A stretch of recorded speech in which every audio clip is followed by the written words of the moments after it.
البدع والأهواء، أهل البدع العقائدية وأهل البدع السياسية. أنا أقول بيننا وبينكم السلف، بيننا وبينكم الكتب، كان فيقول البدع بيننا وبينكم. Bismillahirrahmanirrahim. Alhamdulillahirabbil alamin. Wassalatu wassalamu ala rasulihil amin. Wa ala alihi wa ashabihi wa man tabi'ahum bi ihsanin ila yaumiddin. Amma ba'd. Ikhwanil kiram rahimani wa rahimakumullah. Pertemuan yang lalu kita masuk pada pembahasan penyebutan pendapat-pendapat manusia seputar kalam. Yang disebutkan di sini menukilkan dari Syekhul Islam Ibnu Taimiyah terbagi menjadi berapa pendapat, Mbak Muhammad? Ada 9 pendapat. Kita baru mengambil 3 pendapat. Apa saja itu? Talha.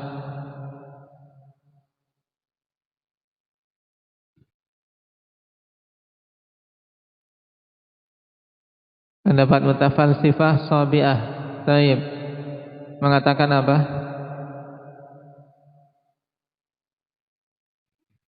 Nah, bahwasanya kalamullah huwa ma yufidu 'ala nufus minal ma'ani, sesuatu yang masuk ke jiwa-jiwa berupa makna-makna. Nah, jadi yang seperti ini, ternyata seorang boleh mengklaim sesuka hatinya. Dan ini pendapat yang jelas kebatilannya. Yang kedua, Mbak Zaid.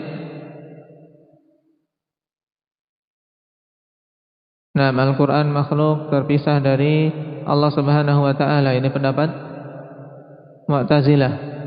Yang ketiga,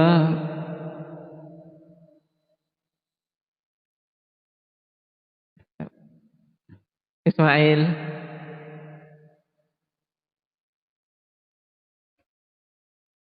Pendapat yang menyatakan bahwasanya kalamullah itu makna yang satu yang ada di zat Allah Subhanahu wa taala. Naam.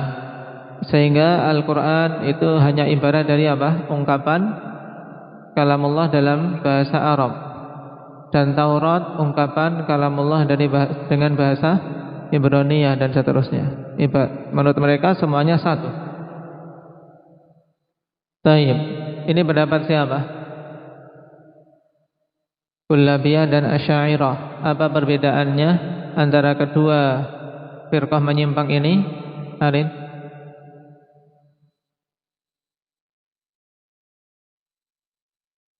Kullabiyah mengatakan bahwasanya kalamullah itu kullabiyah berarti hikayah dari Al-Quran, itu hikayah dari kalamullah. Terus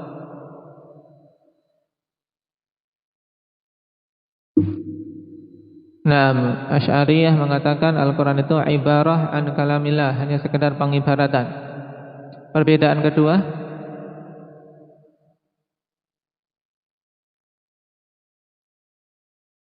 Kullabiyah membagi kalamullah menjadi 4 makna, sedangkan Asy'ariyah tidak membagi, hanya 1 makna saja, tidak terbagi-bagi, tidak terpisah-pisah. Dan kedua-duanya firqah menyimpang. Kita lanjutkan. Warabi'iha annahu hurufun wa aswatun azaliyatun mujtami'atun fil azal. Pendapat yang keempat menyatakan bahwasanya Al-Quran itu hurufun wa aswat, terdiri dari huruf-huruf dan suara-suara yang sifatnya azali dan mujtami'atun fil azal, ya, semuanya terkumpul di zaman azali. Pendapat yang keempat ini, ikhwan, ada sisi haknya, ada sisi batilnya. Adapun perkataan mereka bahwasanya Al-Quran atau kalamullah itu terjadi huruf-huruf dan aswat, Nah, ini qaulul haq. Dan ini juga pendapat ahli sunnah. Baik. Dan perlu diketahui yang awal-awal menolak, ya, yang awal-awal diketahui menolak bahwasanya kalamullah itu terjadi huruf dan suara adalah Ibnu Kullab. Ini diantara gembong-gembong ahli bidah yang diketahui pertama kali meniadakan huruf dan saut, yaitu siapa? Ibnu Kullab. Kalau kemarin yang pertama kali diketahui mengatakan Al-Quran itu makhluk, siapa? Umar, Rifki, Ja'ad bin Dirham. Kemudian diikuti oleh Jaham bin Sofwan. Tapi di sana ada riwayat yang lain dari sebagian mutaqaddimin, yaitu Salamah bin Amr Al-Qadhi menyatakan, siapa yang pertama kali mengatakan Al-Quran itu makhluk?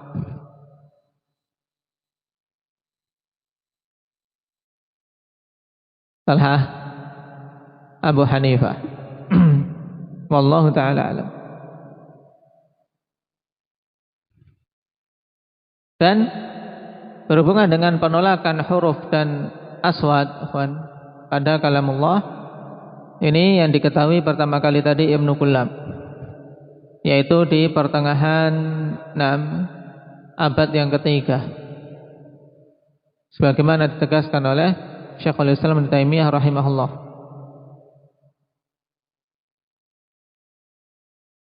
Adapun makna azaliyah pada pendapat keempat ini, menurut mereka bahwasanya kalamullah itu qadim,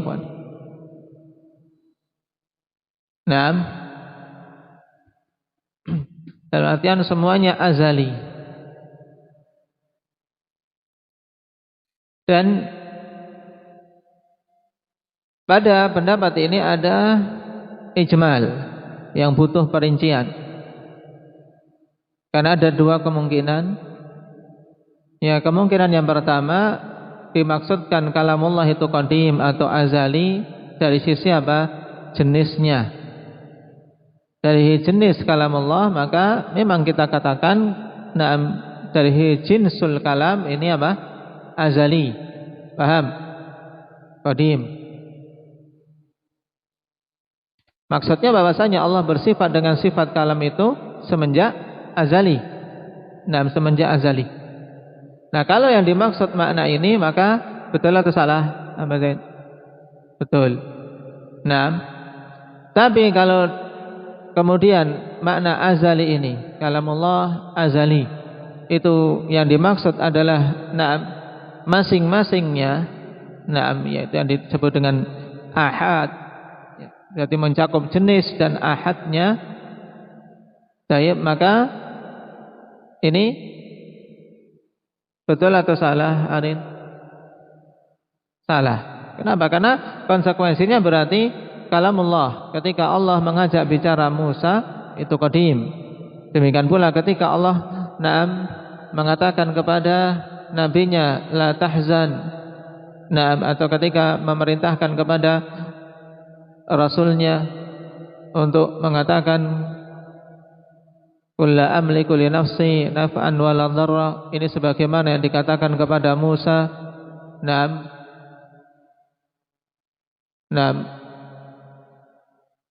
idhaba ila fir'auna innahu tagha. Ini tentunya pendapat yang batil. Paham? Kenapa? Karena kalamullah Allah Subhanahu wa taala ketika berkata kepada Musa pada waktu yang berbeda dengan apa ketika berkata kepada Nabi kita Muhammad sallallahu alaihi wasallam. Ini yang dimaksud dengan ahad, yaitu masing-masingnya.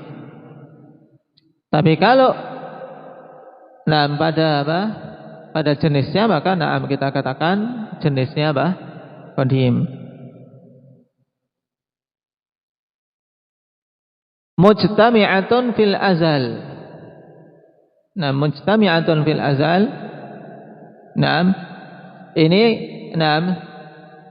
yang diistilahkan ikhwanifillah dengan apa? Pendapat al-iqtiran. Oleh karena itulah orang-orang yang berpendapat dengan pendapat keempat ini dinamakan dengan apa? Firqah iqtiraniyah dalam masalah kalamullah. Al-iqtiraniyah.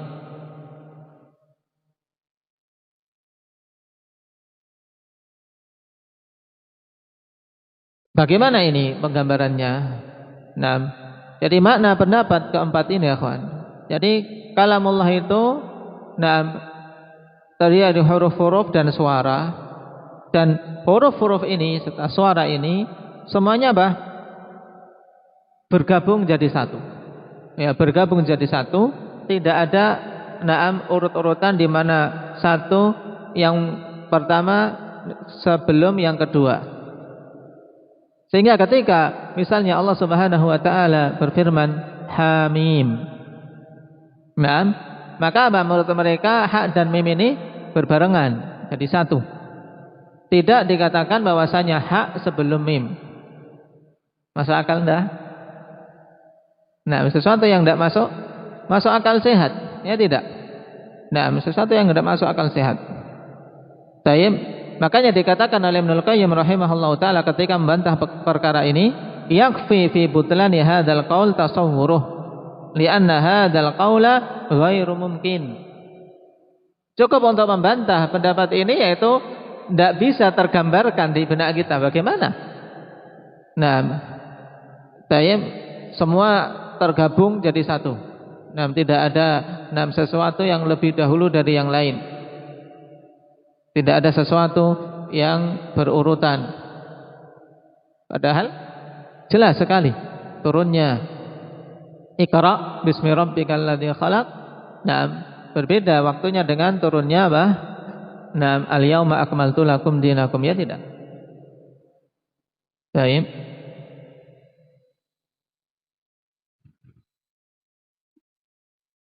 Jadi pendapat yang keempat ini jelas batilnya karena apa? Sesuatu yang mustahil, yang tidak mungkin tergambarkan dengan akal sehat. Sesuatu yang tidak mungkin.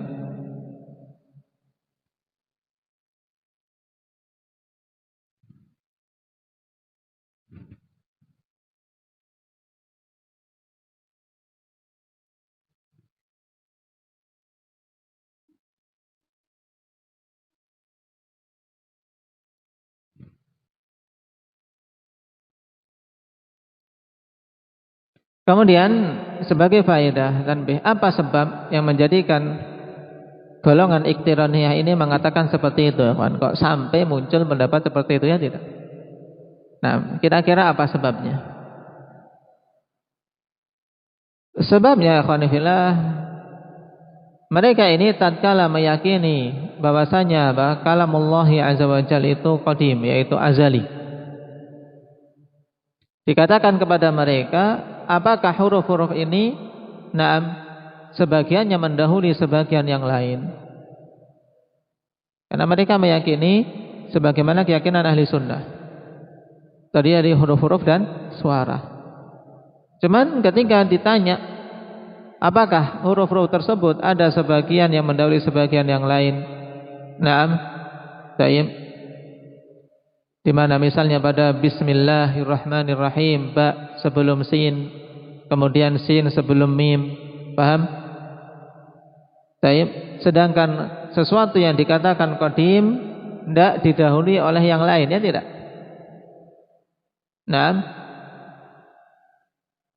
Maka mereka kebingungan. Di sini.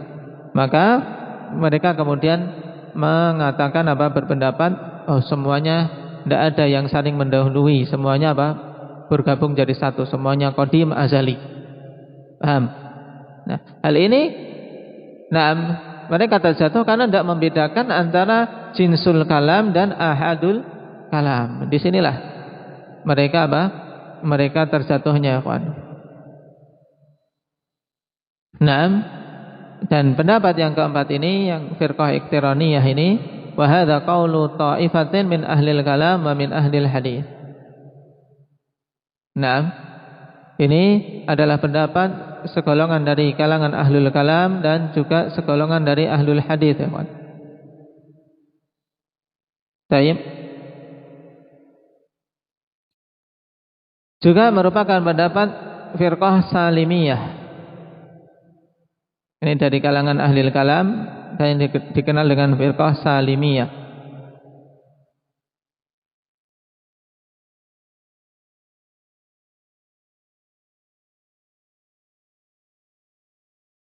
Yang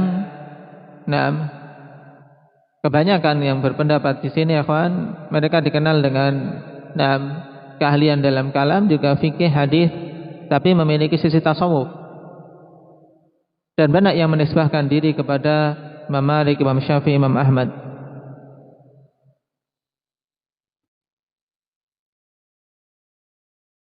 Taib, karena tadi tidak membedakan antara jinsul kalam dan ahadul kalam. Wa khamisiha, pendapat yang kelimanya, annahu hurufun wa aswat lakin takallama Allah biha ba'da an lam yakun mutakalliman. Sama dengan pendapat yang keempat dari sisi menetapkan adanya huruf dan suara-suara. Tapi bedanya, kawan, menurut mereka Allah Subhanahu wa taala mengatakannya setelah sebelumnya tidak berkata. Berarti ini kalau digandingkan dengan masalah tasalsul hawadits, mereka yang berpendapat berpendapat iktiran atau ta'qib atau apa satunya lagi?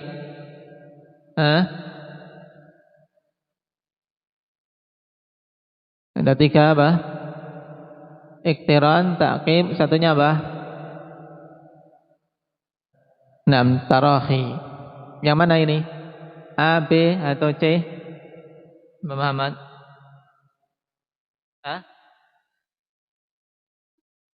Yang pendapat yang kelima ini yang mengatakan bahwasanya Allah sebelumnya tidak berfirman, kemudian setelah itu berfirman. Berarti pendapat yang mana, Umar?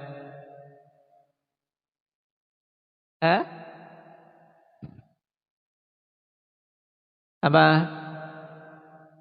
Ibn Hadi. Tarahi. Taib. Tarahi.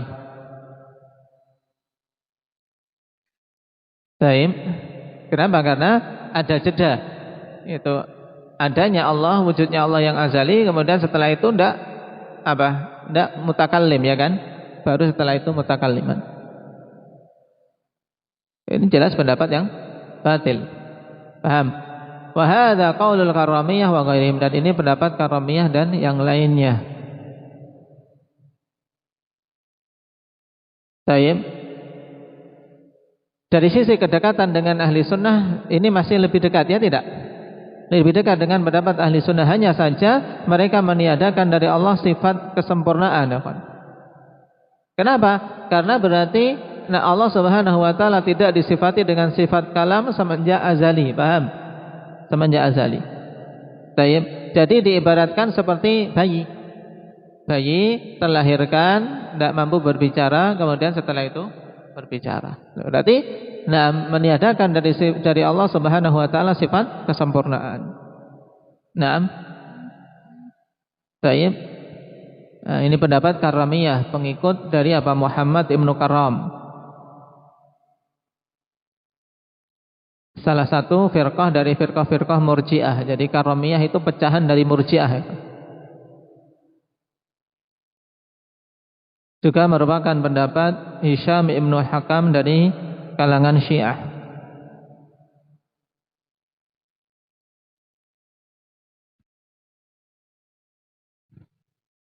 Pendapat yang keenam, wasadisiha, anna kalamahu yarji'u ila ma yuhdithuhu min ilmihi wa iradatihi al-qa'imi bidzatihi. Wa hadza yaquluhu sahibul Mu'tabir wa yamilu ilaihi Razi fil maqalibil aliyah. Yang keenam, bahwasanya kalamullah menurut mereka kembali kepada apa saja yang dimunculkan dari ilmunya dan kehendaknya yang telah ada pada zat Allah Subhanahu wa taala. Berarti kalau seperti ini kembali kepada apa? Dekat dengan pendapat mana, Pak Zaid? Berarti pendapat kalam nafsani.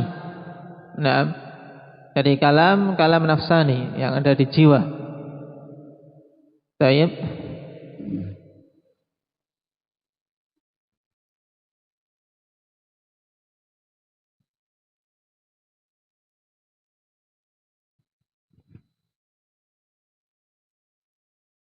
Sehingga mereka tidak membedakan antara sifat kalam, sifat ilmu dan iradah.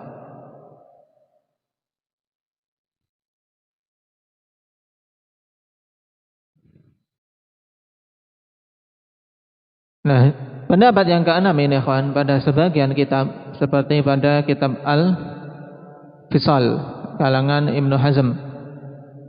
Nah, juga dalam Fathul Bari. Nah, lil Hafidz Ibnu Hajar, mereka berdua menisbahkan pendapat ini kepada Imam Ahmad. Dan penisbatan tersebut butuh dicek ulang, ikhwan.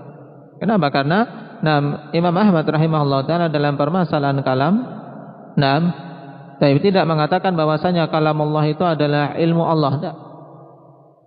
Baik. Sehingga penisbatan itu penisbatan yang tidak tepat.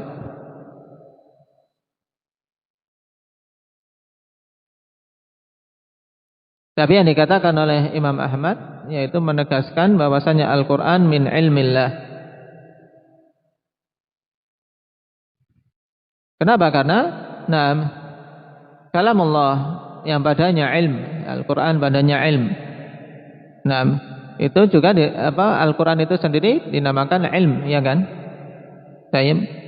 Sehingga Al-Qur'an fihi min ilmillah subhanahu wa ta'ala.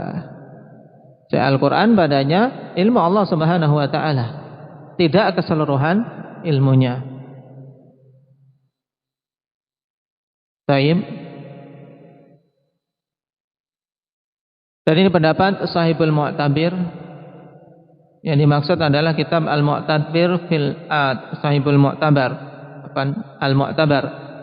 Judul kitabnya Al-Mu'tabar fil Hikmah. Pengarangnya itu Abul Barakat Hibatullah Ibnu Ali Ibnu Milkan. Sedangkan Razi yang condong kepada pendapat ini yaitu namanya Muhammad bin Umar ibn al-Husain al-Qurashi. Razi dikenal dari kalangan ahli kalam. Wasabi'iha anna kalamahu yatadammanu ma'nan qa'iman bidzatihi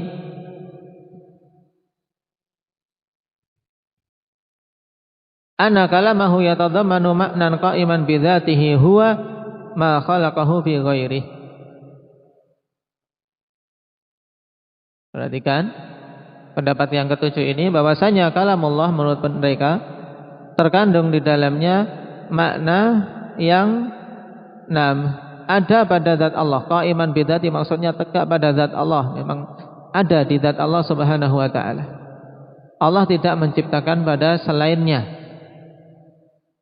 Ya. Jadi ini kembali juga kepada kalam nafsani, ya tidak? Hampir sama. Jadi menurut pendapat kedua ini, Quran itu ada dua. Quran bermakna kalam nafsi, yaitu itu yang qa'im bidzatillah, itu kalam nafsi. Kalau antum membaca di kitab-kitab kalam nafsani itu sama dengan maksudnya dengan al-qa'im bidzatillah. Menurut mereka kalau yang seperti ini makhluk atau bukan? Bukan makhluk, karena ada pada zat Allah. Kemudian Al-Qur'an yang ada di antara manusia. Maka menurut mereka itu sesuatu yang diciptakan, itu makhluk. Baik.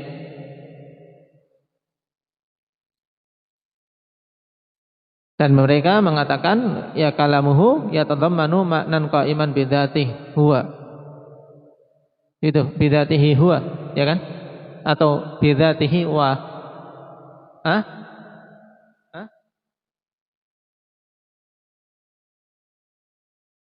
wa huwa ma khalaqahu fi ghairi. Ada wawunya?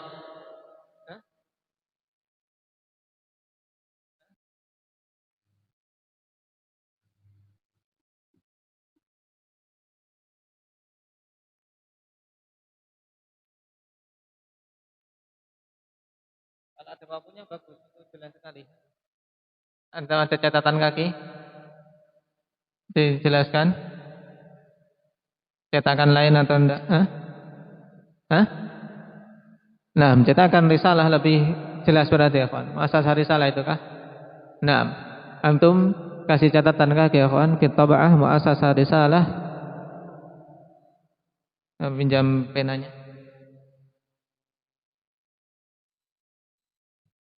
Nah, biziyadati wawu wa huwa. Nah, ini jelas berarti maknanya jelas mereka membagi kalamullah jadi dua ya kan? Nah,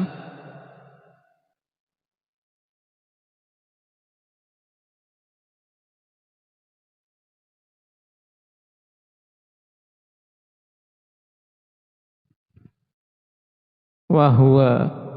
Nah, kurang wawu saja ini kalau masalah gini ini repot juga. Nah, kalau ada wawunya jelas sekali. Perhatikan sekarang. Jadi menurut pendapat ketujuh ini, kalamullah terkandung padanya apa? Maknan yang ada pada zat Allah. Ini yang bukan makhluk, ya kan? Juga apa? Wa huwa ma khalaqahu fi ghairi, dan kalamullah itu juga apa? Apa-apa yang Allah ciptakan pada selainnya, yaitu yang Al-Qur'an yang ada pada manusia ini. Paham? Sehingga mereka bagi jadi dua. Nah, ini pendapat Abil Mansur Al-Maturidi. Nah,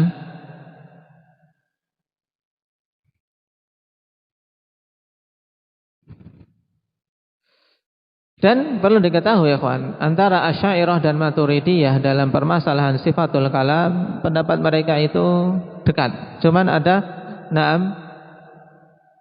perbedaan spesifik di mana Maturidiyah dalam masalah ini punya dua pendapat yang bersendirian ya kawan.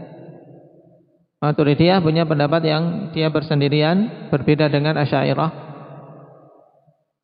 Yang pertama, menurut mereka kalamullah nafsani la yumkin sama'uh.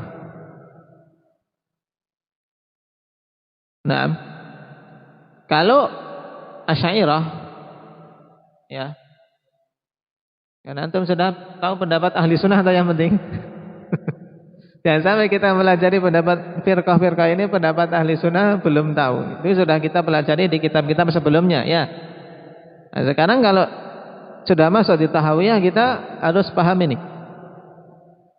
Kemarin pendapat Asy'ariyah tentang kalamullah. Nah, Al-Qur'an itu menurut mereka apa? Ibarah, ya kan? Pengibaratan dari kalamullah yang ada pada zat Allah, ya. Pengibaratan.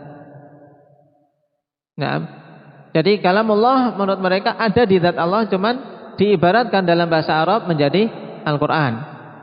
Paham? Nah, Maturidiyah, berbedanya dengan Asy'ariyah, ikhwan, mereka mengatakan kalamullah yang ada di zat Allah itu tidak mungkin didengar. Nah, tidak mungkin didengar. Lalu pengibaratan bagaimana? Nah, Al-Quran yang merupakan pengibaratan dari kalamullah itu bagaimana? Nah, menurut mereka, ketika Allah mengajak bicara Musa misalnya, wa kallamallahu Musa taklima. Nah, lalu bagaimana Allah memahamkan Musa dengan kalam yang ada pada zat Allah padahal tidak bisa didengar, ya tidak? Menurut mereka.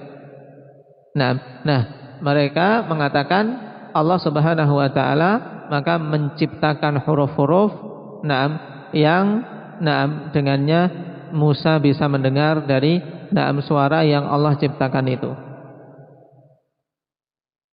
Ya, makanya dibagi dua, ada kalam nafsani, ada yang berupa makhluk. Paham? Yang kalam nafsani yang ada di jiwa, ada di zat Allah itu, ada di zat Allah gitu maksudnya. Menurut mereka. Mumet kan? Mereka ahlul batil kayak gini. Jadi dalam masalah kalam itu karena saking mereka itu ingin lari sebenarnya, ikhwan, ingin lari dari masalah apa? Semua ini sebenarnya mereka ingin lari dari masalah apa? Ingin lari dari permasalahan penyamaan Allah dengan makhluk. Ya kan? Karena apa? Menurut mereka kalau kita katakan Allah memiliki sifat kalam, nah, itu berarti sama dengan makhluk. Akhirnya mereka lari dengan berpikir bagaimana, akhirnya jatuh dalam banyak hal.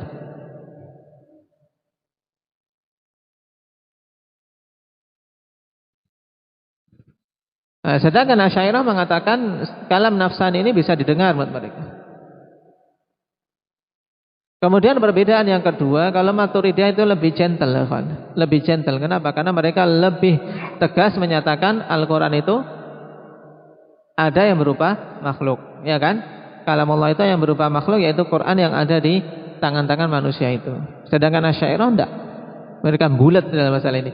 Nah, paling enggak sorry, ya enggak tegas itu Asy'ariyah dalam masalah ini.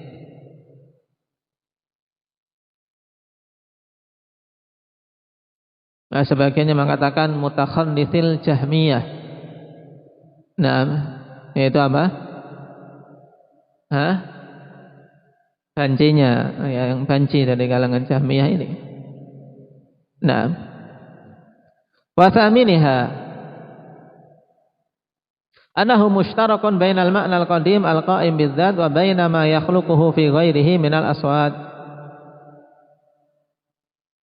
Bahwasanya kalamullah itu mushtarak bainal ma'nal qadim al-qa'im bidzat wa baina ma yakhluquhu fi ghairihi minal aswat, yaitu mushtarak, yaitu penggabungan antara makna yang azali yang ada pada zat Allah dengan apa saja dengan apa-apa yang Allah ciptakan pada selainnya berupa suara-suara. Ini hampir sama dengan pendapat yang ke-7, ya kawan. Nah, wa hadza qaulu Abil Ma'ali wa man ittaba'ahu. Ini pendapat Abul Ma'ali Al-Juwaini. Naam, dari kalangan ahli kalam dan yang mengikutinya. Dan mereka mushtarak di sini, mushtarak yaitu naam, lafadznya satu, akhwan. Baik, yang diungkapkan untuk sesuatu yang berbeda-beda itu namanya mushtarak. Sehingga menurut mereka kalamullah itu lafdun mushtarak, yaitu digunakan untuk kalam nafsani dan kalam lafdi yang didengar. Ini berarti kesimpulannya hampir sama dengan pendapat yang ke-7 dan juga jelas kebatilannya. Nah, baru pendapat yang ke-9, naam, wa tasi'iha annahu ta'ala lam yazal mutakalliman idza syaa wa mata syaa wa kaifa syaa wa huwa yatakallamu bihi bi sautin yusma' wa anna naw'al kalami qadimun wa illam yakunis sautu al muayyanu qadiman wa hadzal ma'thuru an a'immatil hadits was sunnah. Nah, ini pendapat yang ke-9. Inilah pendapat ahli sunnati wal jamaah yang insyaallah kita perdalam pada pertemuan yang akan datang. Yang perlu diperhatikan, yang jadi intinya apa? Pendapat Jahmiyah, Mu'tazilah, Asy'ariyah, kemudian yang dekat-dekat dengan dia, ya kawan. Asy'ariyah, yang dekat dengan dia apa? Kullabiyah dan Maturidiyah. Naam. Adapun yang ruwet-ruwet tadi itu yang naam, pendapat mutafalsifah dan yang lainnya itu sudah jelas kebatilannya. Nasallallahu taufiq wassadad walhamdulillahi rabbil alamin.